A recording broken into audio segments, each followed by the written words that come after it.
I got mail. We're gonna actually do some mail time. What's up, guys, and welcome to the channel.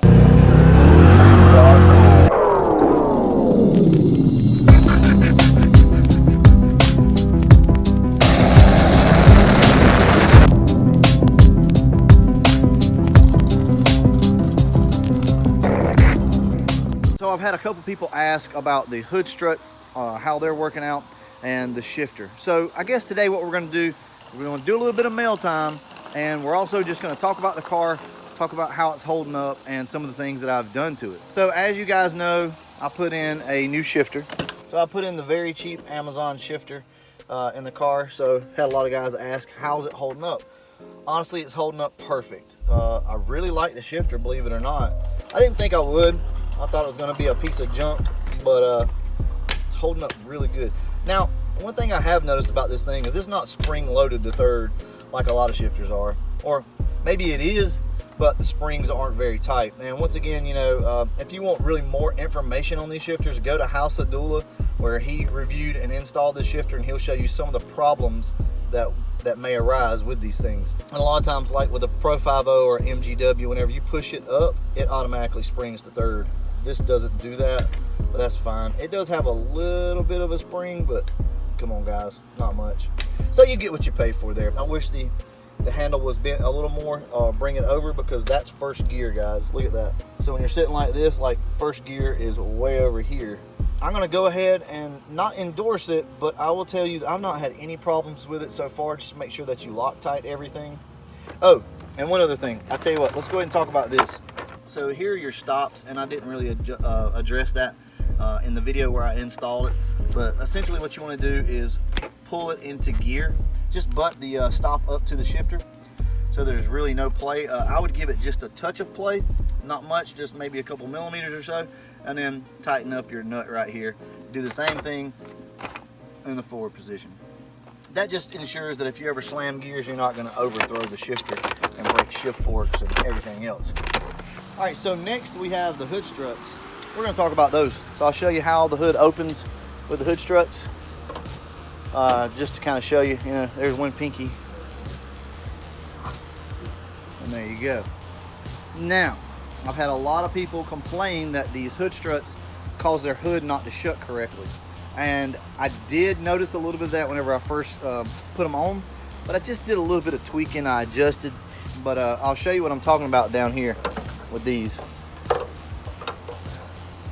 So these hood struts are adjustable, which a lot of you guys probably already know about, but they're adjustable. So mine came somewhere about like that, and what that does is just makes them too long, and there's not enough room under the hood whenever you close everything down. So it's best to go ahead, snug everything down, and then just pop them on. I've not had any issues with the hood struts. They've worked out pretty good. I like them.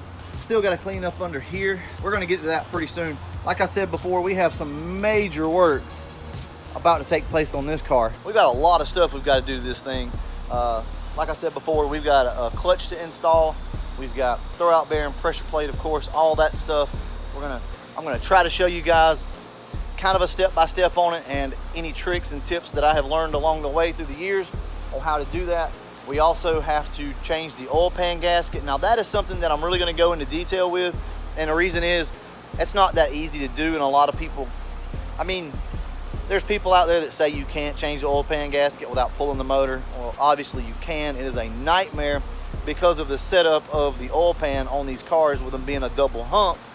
When you drop them down, loosen them up, you can't just slide them out. You can, but that motor has to go way up. Really, the motor needs to come out to do this, but if you have access to a lift and you got like a motor hoist, I'll show you what I'm talking about. Like if you have one of these that sits up on your frame rail up there and it actually just lifts the motor up, you can change the oil pan gasket.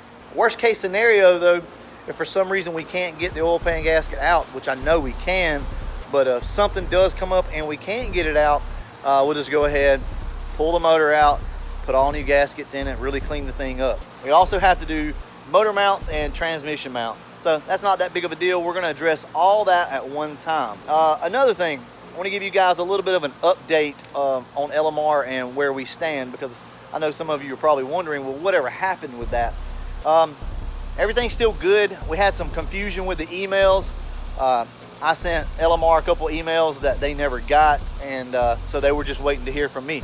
So I sent them an updated parts list. The guy that I'm dealing with, he'll be out of town next week, so we probably won't hear back from him until next Friday. As I record this video, it is Saturday right now, the 11th. So we'll hear from him next Friday, and hopefully we'll be able to move forward. But I do want to say one thing first. You guys killed it in that LMR video. You killed it. LMR was blown away, and I'm saying this on camera because I have spoken with them. They were blown away with the amount of participation, the amount of love, the support, the amount of clicks that you guys had on that link was unbelievable. So I cannot thank you enough. If you watch the videos and you support this channel, you don't have to subscribe. I never ask you guys to do that. I'm not gonna do it. And the reason why I don't ask you guys to do it is because of this. I feel like if you like the content enough, you'll subscribe. You know how it works. Thank you guys so much for everything that you've done for this channel. Like I've told you guys before, this is the people's channel. So I posted something on Instagram asking you guys, what would you like to hear me talk about next? And one of the things that popped up was kind of my history, some of my cars that I've had in the past. I actually have a folder on my computer that already has all of my old Mustang pictures that I could find anyway in that folder already. So I've kind of been wanting to do that video, but those videos are hard to do just simply because I have to talk about each individual picture. So basically I kind of have to set everything up in my storyline, in my editor, and then kind of talk about them. I'm not that good at stuff like that per se, but that is definitely something that I've been wanting to do, and that may be one of the next things that we do. So I appreciate everybody's participation on Instagram. You guys really help me out. You give me ideas for the channel, and that's what I need. So I'll go ahead and give you guys a little update on the door. So as you know, myself and Andrew put new door hinge pins in this car, and it was not fun. It was a nightmare, honestly. But we got it done, and here's where we're at now. So everything's done. The door shuts really good. Most of you guys know that I chipped my fender, but you can't really see it now. I did a little blend job right here. I was gonna show you guys how I did that, but I kind of, to be honest with you, half-assed it, and I didn't do it the way that I wanted to, and I'm not gonna show you guys a half-assed way of doing something, unless of course it really works. You know, I'm all about saving time. I want to teach you guys new things, tips and tricks, but you know, sometimes I don't do things exactly the way they need to be done, and this was kind of a get by. You know, if I get the light just right, you can see over here where I kind of blended it. So I don't like that. That's not the correct way to do it, and I didn't do anything to this yet, so I still have to do that. But you know, you step back any amount of distance and you can't see it. Essentially what I'm going to do is come in and blend out in a really big spot here, so that I can feather in the clear, wet sand, and buff. Right here in the door jambs, as you guys know, the door jambs look like crap. We didn't do those in the video, so you can see the overspray line right here. So I've kind of been working on that. I just went around to the other door and tried out a few things just to see if it worked, and it turned out really good actually. I'm not completely done with the door, but what I have done looks pretty good. So, and there you guys go. You can see down there, nice, somewhat uniform line. I still have to do this piece over in here, and really that's about it. But you can see now that is a base coat and a clear coat on there. So that looks really good. Looks a lot better than it did, and the other door will be done the same way. Now, I will show you guys this on camera whenever I do it. The reason why I didn't show this on camera is because, like I always say, I want to make sure that whatever it is that I'm doing works good. Because I'm not going to show you this on camera if it doesn't work. Why film it, right? But I have another side that I can do that I will show you guys how to do touch-ups and how to respray your door jambs at some point. I'm not sure when. But I really want to perfect this so that I can show you guys how to do that. A lot of people have chips on their car, and you want to know how to fix those chips without sending it to a body shop. So I'm going to show you how to do it. I would show you how I did that, but that didn't turn out very good, so I'm not going to show you that. I'm not going to show you that process. But I do need to perfect it. Actually, my brother Fulton does this for a living. He works at a body shop. So what I'll probably do is maybe get him over here one day and really show me how they do it. So I want to get him over here with me one day. We're going to perfect this process. I'm going to show it to you guys so that you can fix pretty much any rock chip, scrape, anything like that on your car and be able to blend it. for the most part. Unless your paint doesn't match, then I don't know what to tell you. The old Fox is doing good, guys. Also, I've had a couple people ask about the golf cart, so you know, I mean, if you're interested in it and you guys want to kind of see what I've done to it and just talk about golf cart stuff, I guess, let me know in the comments below.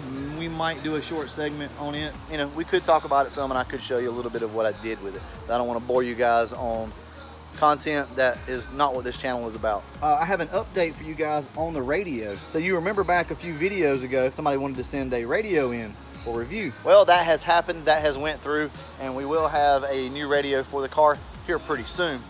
Should be in the next couple weeks or so. I'm not gonna disclose the name of the radio just yet. Some of you guys have probably seen them. There's kind of some mixed reviews on them, if I'm being honest with you, but I figured why not go ahead, get this radio, see what it's worth. I did pay shipping on it, so it's not like I got it completely free. So we're gonna rewire all the speakers in the car and run them to the new head unit, just so that we make sure we got everything wired up the way we want. Well, guys, I think that's gonna wrap it up today. I know it was kind of boring, but I wanted to do this mail time, and I wanted to talk about a few things, give you guys an update. If there's anything that I missed that you want an update on, put it down below in the comments section. And as always, thanks for watching. Did you hear me that I got mail? Yes, you got mail. I do. That's great.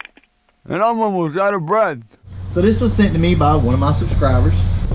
So we're just gonna go ahead and get right into it. Okay.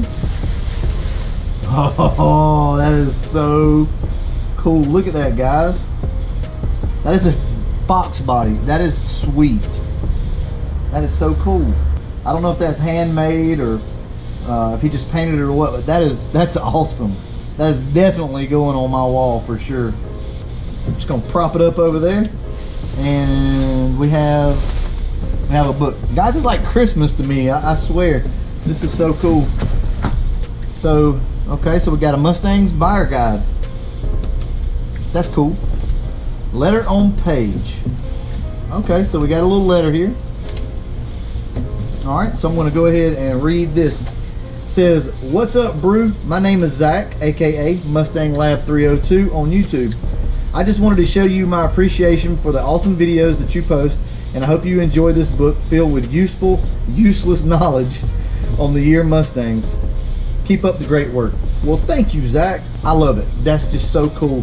You know, the fact that you guys would take the time and send something like this is so cool. I will definitely read through this. This would be good for me to read at work. Look at that. That's beautiful. Well, guys, what do you think? First mail time. Not too bad, huh? Mustang Lab 302. Let me know in the comments below, like, how did you make this? Did you buy it? Not that it matters if you bought it, but that's really cool. Like, are these templates that you can buy? Keep sending your stuff in. I'll open it up on camera, give you a shout out. And as always, thanks for watching.